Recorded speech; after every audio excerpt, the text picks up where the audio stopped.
Good morning বন্ধুরা, তোমরা সবাই কেমন আছো? আমার চ্যানেল ঘরে ও বাইরে রত্নাই, আমি পিউ চলে এসেছি সকাল সকাল। দেখো, মাছ নিতে বলতে কোথাও যাইনি, ঘরের কাছেই এসেছে। এদিকে খুব সকালের দিকে মাছ যায়, একটু বেলা হয়ে গেলে আর মাছ পাওয়া যায় না। তো আজকে সানডের দিন, যাই হোক, উঠতে উঠতে 7:30 বেজে গেছে। অবশেষে দেখতে পেলাম মাছ এসেছে। সকাল সকাল দেখো, ওইদিকে মাছ কাটছে, আর এদিকে দেখো বিড়ালটা কি সুন্দর বসে আছে। তার আগে সকালে বৃষ্টি হয়ে গেছে মনে হচ্ছে, একটুখানি ঝিরঝির করে।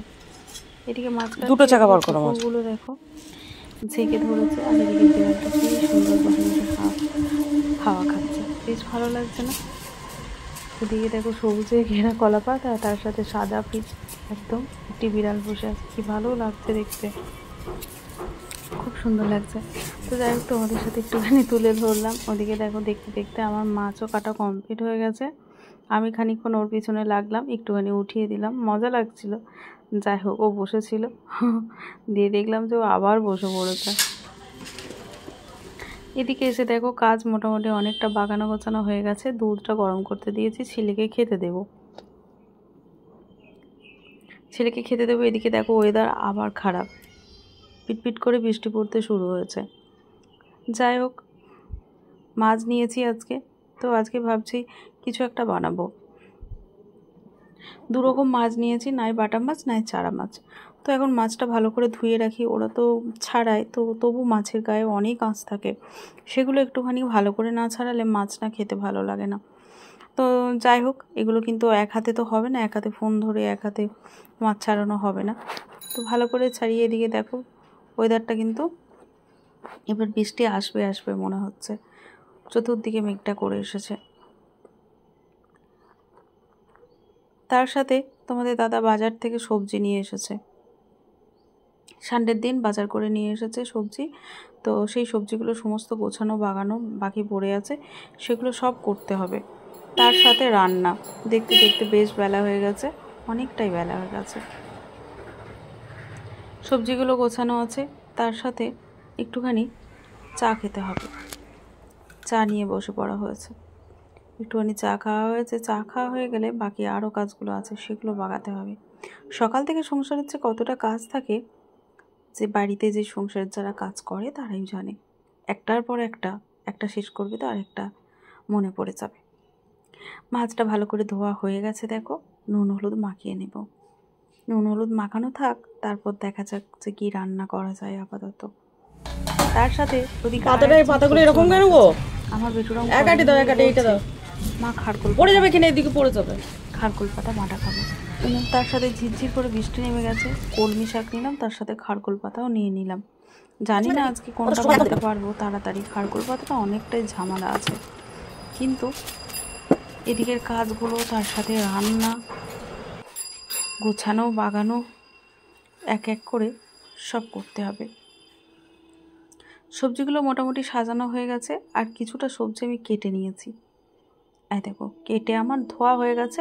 আমি আজকে বানাবো চারা মাছের ঝোল, পাতলা করে চারা মাছের ঝোল বানাবো সবজি দিয়ে। তো সমস্ত সবজি আমি কেটে নিয়েছি, দেখো অল্প একটু আদা, একটা পেঁয়াজ, কাঁচা লঙ্কা, কাঁচকলা, পেঁপে, পটল, বিনস, ঢেঁড়স, গাজর, আলু কেটে নিয়েছি। তার সাথে এদিকে দেখো ভাতটাও আমার হয়ে এসেছে। এদিকে দেখো আমার ভাতটা হয়ে গেছে, আমি কিন্তু কলমি শাকটা ভাজা বসিয়ে দিয়েছি। তো শাক ভাজা ভাত আমার কমপ্লিট। স্নান টান করে আমি চলে এসেছি ফুল তুলতে। এদিকে দেখো বৃষ্টি ঝরছে, আমি ভাবলাম যে এসে মাছের তো ঝোলটা করার জন্য রেডি করে রেখেছি। এদিকে বৃষ্টি হচ্ছে, আমি যাই হোক হালকা বৃষ্টি হচ্ছে, একটুখানি ফুলটা তুলে নিলাম। এদিকে দেখো পুজো কমপ্লিট, তো আমি রেডি করে রেখেই গেছিলাম। তো এসে মাছের ঝোলটা গরম গরম বানাবো। সবজি দিয়ে মাছের ঝোলটা খেতে কিন্তু বেশ ভালো লাগে, চারা মাছের ঝোল গরম গরম বানিয়ে গরম ভাতের সাথে খেতে কিন্তু বেশ ভালো লাগবে। তো চলো আমি এখন চারা মাছের ঝোলটা বানাবো। তো কাঁচা লঙ্কা, আদা, আর মানে আমি খুবই অল্প মশলা দেব, এতগুলো সবজি আছে, তার সাথে কাঁচা লঙ্কা, অল্প আদা আর একটা পেঁয়াজ দিয়েছি, ভালো করে পেস্ট করে নিয়েছি দেখো।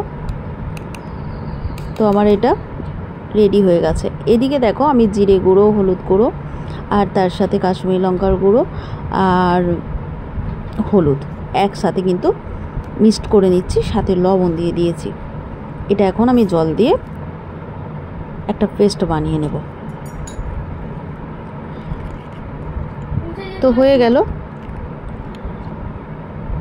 তারপর এদিকে কড়াইয়ে আমি চাপিয়ে দিয়েছি, কড়াইয়ে আমি তেল দিয়ে দিলাম। মাছগুলো কিন্তু ভেজে নেব।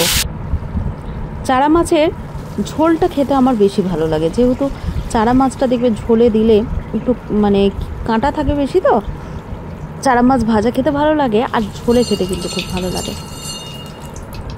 মানে ঝোলটা একটা অন্যরকম স্বাদ লাগে, বিশেষ মানে সব রকম সবজি দিয়ে করলে সবজির স্বাদটা বের হয়, তার সাথে চারা মাছের যে একটা টেস্ট সেটা একটা আলাদা সুন্দর লাগে। তো আমার মা সমস্ত সবজি দিয়ে মাছের ঝোলটা এত সুন্দর বানায়, তো আমি মায়ের কাছ থেকেই এইভাবেই শিখেছি, বেশ ভালো লাগে। আর মা বলে সবজি দিয়ে মাছের ঝোল যত পাতলা বানানো যায় তত কিন্তু খেতে স্বাদ হয়। সমস্ত রকম সবজি দিয়ে দিলাম, তোমরা তো জানো, বিনস, পটল, ঢেঁড়স, কাঁচকলা,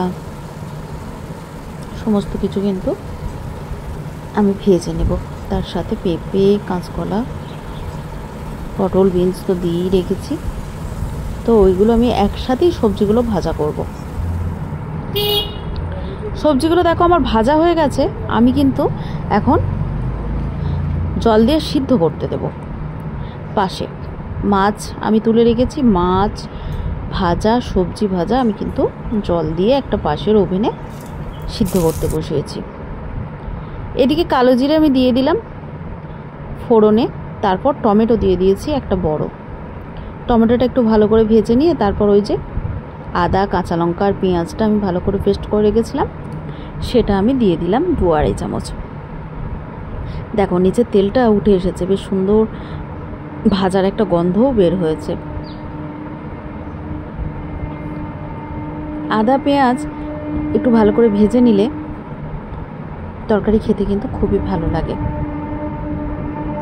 তারপর আমি ওই যে পেস্ট করে রেখেছিলাম জিরে, ধনে, কাশ্মীরি লঙ্কার গুঁড়ো আর তার সাথে লবণ, হলুদ তো আছেই। তো এটা এখন কিন্তু ভালো করে কষিয়ে নেব। এদিকে দেখো আমার সবজি দিয়ে মাছ ভাজা একদম ঝোলটা কিন্তু টকবক করে ফুটছে। এদিকে সবজিটা সিদ্ধ হচ্ছে, ঝোলটাও কিন্তু আমি এই তরকারিতে তো কাঁচা জল ব্যবহার করব না, ওই ফোটান্ত ঝোলটা আমি ঢেলে দেবো মশলার মধ্যে। দেখো একটা চকলেট কালার এসে গেছে। ধনে পাতাটা আমি দিয়ে দিলাম, তোমরা চাইলে ধনে পাতাটা লাস্টেও ছড়িয়ে দিতে পারো, যেহেতু এখন ধনে পাতা একটু শক্ত শক্ত, তো ওই জন্য আমি কিন্তু মশলার সাথে ভালো করে কষিয়ে দিচ্ছি। এদিকে দেখো আমার মশলাটা পুরোপুরি কমপ্লিট হয়ে গেছে ভাজা, আর এদিকে দেখো সবজি সহ মাছের যে ঝোলটা আমি পুরো তরকারির মধ্যে ঢেলে দিলাম। কি যে স্বাদ হয় না, কি বলবো, অসাধারণ স্বাদ হয়। এরপর আমি কিন্তু ভালো করে মশলার সাথে নাড়া দিয়ে দেব।